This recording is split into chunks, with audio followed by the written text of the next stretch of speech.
What is going on, members of the Shy Guys Squad? My name is Dan, otherwise known as Danekii, and welcome to Week 3 of the National Pokeball League Minors Division against the Tampa Bay Frogadiers and their coach, The Bird. Links in the description, be sure to check out his site after this to see his thought process on the battle, his team building, and what went into his mind while we were battling. But with that being said, we're facing off against probably one of the most powerful drafts of all time in this season. It's a really weird powerful draft when it comes down to it, because he has a bunch of Gen 7 Mew and Florges, Gliscor, Megacepta, But his draft consists of Mew, Celesteela, Alolan Whack, Alolan Muck, Buzzwole, Circuitry, Florges, Gliscor, Toxapex, Komala, and Megacepta. Yes, you heard that right. Those were 3 Ultra Beasts and Mew. How this happened, I do not know, but whatever's been done has been done, am I right? But with that being said, though, I've prepped a team that I think can do very well against him, with a little talk here and there and a couple mocks to test some stuff out. So starting off here, we have Truman the Silvally holding the Choice Scarf. This is kind of like my Neos. I might actually start naming this thing Neos, because, with all the plates it can be different, like Flare Neos and Aqua Neos, Air Neos. I don't know, we'll see what I do. But at the moment is Truman holding the Choice Scarf with the RKS system ability with enough speed to outspeed Megaceptile, 16 remaining points in health, and max special attack modest. What this allows me, or not modest, rash my bad. Because I have the moves Ice Beam, Explosion, Thunderbolt, and Parting Shot. Parting Shot for momentum, Thunderbolt allows me to hit stuff like Celesteela and Toxapex, Ice Beam is for that Sceptile, and the Gliscor and stuff like that, and Boom is for his physical or his more defensive threats like, for example, Florges or Mew. So Truman here, a very nice Pokemon for his team, and I hope I can utilize Silvally well in this matchup. The next Pokemon on our list, though, is Kakapakapu, the Rindoberry Rhyperior that I actually knew it does matter in the battle. I actually never corrected this thing's EVs, which I'm now punching myself in the face for, that I completely forgot to fix that. So, originally on this set, I actually had Blizzard over Ice Punch. But yes, I had Earthquake, Fire Punch, Stealth Rock, and Blizzard with a Rindoberry with this spread. This spread allowed me to OHKO Gliscor after Stealth Rocks with Blizzard. So that was kind of cool. Rindoberry was to take an Energy Ball because I was allowed to live that. Not a Leaf Storm, but I could take an Energy Ball or a Giga Drain from Megaceptile, and then I could just destroy him again as well with the Blizzard, because I just wanted to be a bit cheeky. But then I swapped it over to Ice Punch, and I never corrected my EV. So that's unfortunate. I realize that now. PR people, destroy me right now. I hear you guys yelling at me. I'm sorry. Yeah, but we have Earthquake, Fire Punch, Stealth Rock, and Ice Punch. This allows me to hit most of his team for really good damage, considering what his team is. It allows me to hit Celesteela, Fire Punch, Marowak. Fire Punch doesn't do that much, but Marowak and Muck with Earthquake, Buzzwole, just so it doesn't go off shade. If it tries to go with the subset, I can knock it out of sub with my Fire Punch. Florges, Earthquake, Gliscor, Ice Punch, Toxapex, Earthquake, Komala is not very physically defensive, so Earthquake and Sceptile has Ice Punch. So I have a pretty good coverage for his entire team with Kakapakapu this week.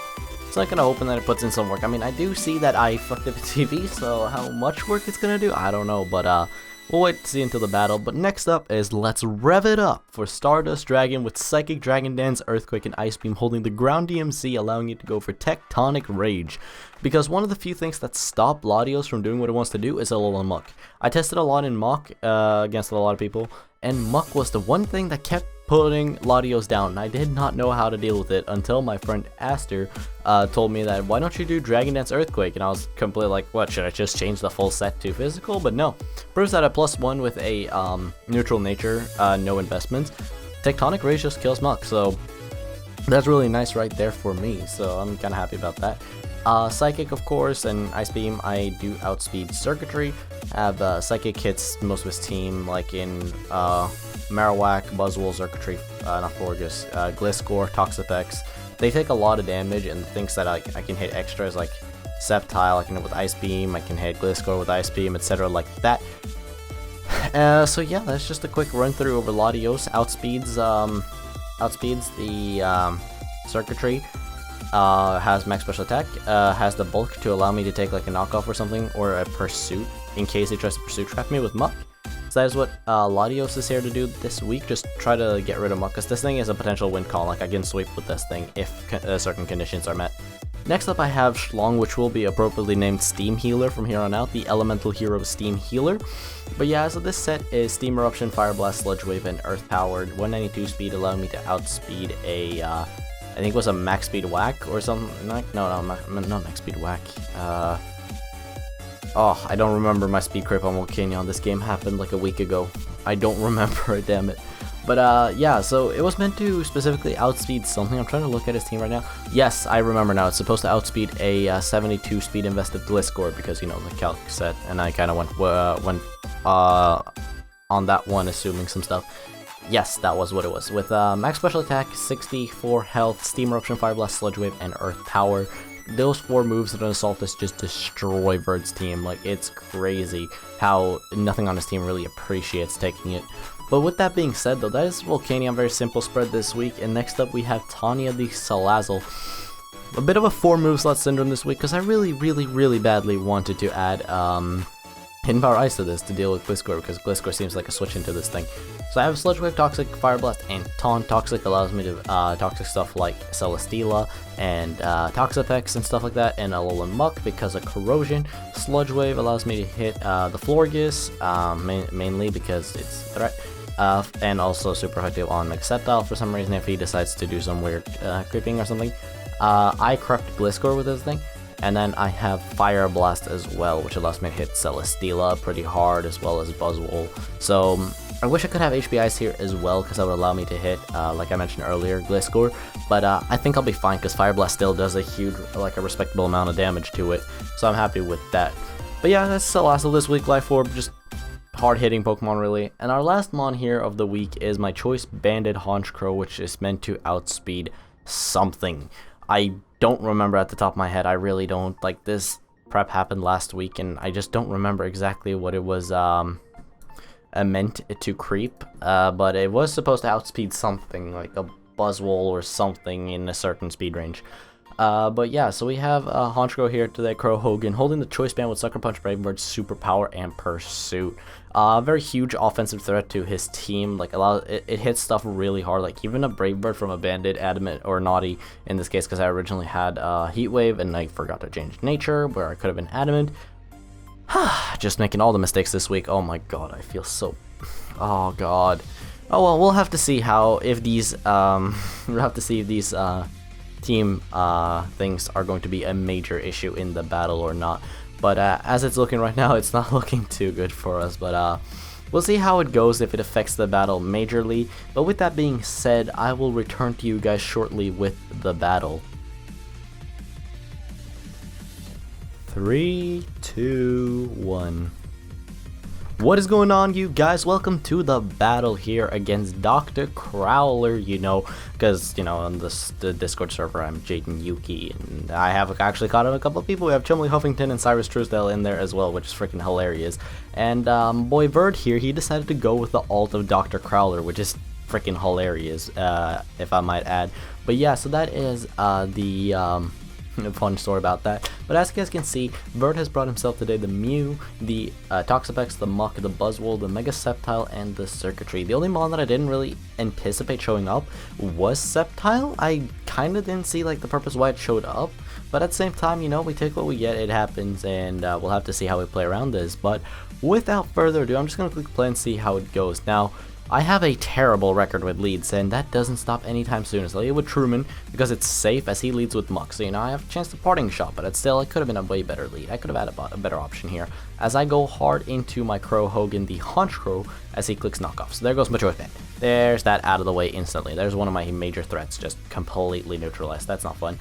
Ancient Gear Engineer comes in, which is the Mew, who takes 42 from that. 42%, he's Rocky Helmet. So very unfortunate right there, so I am forced to switch out into my boy Schlong, my Steam Healer. As he reveals Roost, so you know, we already know he's about to be a very bulky-ass Mew. He switches into the Ancient Gear Castle as I go for Earth Power, because I felt like it was the best bet. I kind of expected the Toxapex to come in, so burning its Shuka Berry now is really nice. As I go into Stardust right now, as he goes for Toxic. So, we're Poison on our win con. Nice. I get greedy. I see an opening, and I try to take it, but it doesn't work out at all as I set up a Dragon Dance, and now I'm forced to switch out. Woo, let's go. I'm playing like utter shit. I'm so disappointed in myself, and I switch in my Kakapakapoo on an Ice Beam. Dan, you are a legend. You are such a good player in the early game. I cannot believe you. So yeah, he's been spamming Ice Beam, and I think, hey, you want to know what's a good switch? You want to know what's a good switch? When your opponent clicks Ice Beam 3 times in a row and goes for the 4th one. You want to know what's a good play then? Swapping into another Ice Weak Pokemon when you have a Volcanion right there. God, I'm so disappointed in me. I'm sorry. I'm not playing optimally at all over these first couple weeks. I need to just collect myself more. But I am going to switch into Schlong right now, though, and see if I can deck something down with my boy Schlong here. So I'm going to go for Steam Eruption, which does essentially nothing on this Ancient Gear Castle. As a drop, another Earth Power puts him at 30%. He's going to recover. At the end of the day, I'm not going to win this exchange unless I get a Spadef drop. So, he takes 42, he clicks Infestation. You know what that means? He has to swap out, or he might actually die to a Super or Earth Power. So he's going to drop, which means that I can drop off any hit, and I click Fire Blast because I expected like something like the Sceptile to come in for some reason. So I click another Earth Power, and that does 26. So Fire Blast didn't do much more, and now I lose my Assault Vest. So, yay. And now he makes another double into the Ancient Gear Engineer, as I decided, fuck it, Steam Eruption. And that does 50 to this Mew. That does 50. And I did have a lot of speed on my Volcanion, but apparently so did his Mew. So I clicked Fire Blast, which is 51. Why I risked Fire Blast, I don't remember. I think I expected Sceptile again, which didn't work out. And then I miss Steam Eruption, which just allows this Mew to get an essential free hit off. So that's always fun. So now my Silvally is meant to take 36%, which is always fun, as I click Parting Shot, because I don't want to be here. And I need to learn to not always click Parting Shot, because it's not that good of a move. Like, it is great for momentum and stuff, but I can't just fix all my issues by clicking Parting Shot. It's not going to save me every time. But I do get a crit on this Toxapex, which is nice, which means it has to swap out. And I do like that, because now I can click Steam Eruption again, or Fire Blast, or anything. But why did I click Earth Power? That's such a bad play. He clicks Psychic, as I can finally knock this thing out with the Steam Eruption. But of course now my Volcanion is in range of Stealth Rocks. I have no way of getting rid of him. So now my Volcanion is essentially meant to die. So he's going to click Dragon Pulse with the Mega Sceptile. Very free for him. Very good for him. Sceptile takes me out as I send in Truman again. And here I have to expect him to swap out, because I don't see why he would stay in, as he sends in the Muck. The Muck is in, the Muck is here. I have a potential chance to maybe pull this game back if I go into... I think I couldn't go into Latios here because it would have destroyed me. So I go for Fire Blast, taking down the Muck with my Tanya. So Salazzle picking up another KO, which is nice. I kind of wish I could have gotten off the Dragon Dance with my Lottie, but that would not have worked out because he would have just knocked off Shadow Snuck and all that stuff. So I do sack off Kakapakapoo to the Dragon Pulse here, and then I pull a double into, or I switch into my Silvally, and I click Parting Shot again. I need to stop clicking that move. I can't have that move on my Salazzle or my Silvally because I just keep on clicking it. So now I have to sack my Tanya to a Dragon Pulse, which means I just essentially lost one of my checks to Toxapex. And now I go into Truman to click Ice Beam, and here I lose. Now, it wasn't by any means the wrong play of clicking that, but I should have rather just clicked Boom. I should have just clicked Boom instead. Because now I click Ice Beam, I could have hoped for Freeze. That's only probably the only way I could have come back from this. Because he clicks Signal Beam now, he is Scarf. He's probably max speed or something. He at least does now speed my Silvally, and now he just clicks Signal Beam again, takes out my Latios. So yeah, that is week 3 of the National Pokeball League. We did really well in the first week, getting a 5-0 against Eric, and then we started like about up here on the border thing of the face cam, and now we're down here. Next week, we play off against Tone of the main Red Cloitzers. Some of you may also know him from the IBL, so look forward to that next Thursday. But with that being said, I'm going to stop being a huge disappointment. Now, I'm going to have to step up my game here if I want to get anywhere chance to get like promoted or anything like that. I'm going to have to get my game on. As Jaden would say, no, gotcha, that's game, or something like that. But with that being said, though, thank you all for watching. Hope you had a splendid time. If you did enjoy, be sure to leave a like. I'm going to work on my positivity here after the fact that I've been demolished 2 times in a row by the Tampa Bay teams. But with that being said, again, I'm going to get out of here. Leave a comment, tell me what you thought. Subscribe if you're new to the channel. And with that being said, thank you all for watching. Have a good day, and I hope to see all of you beautiful sons of guns again next time.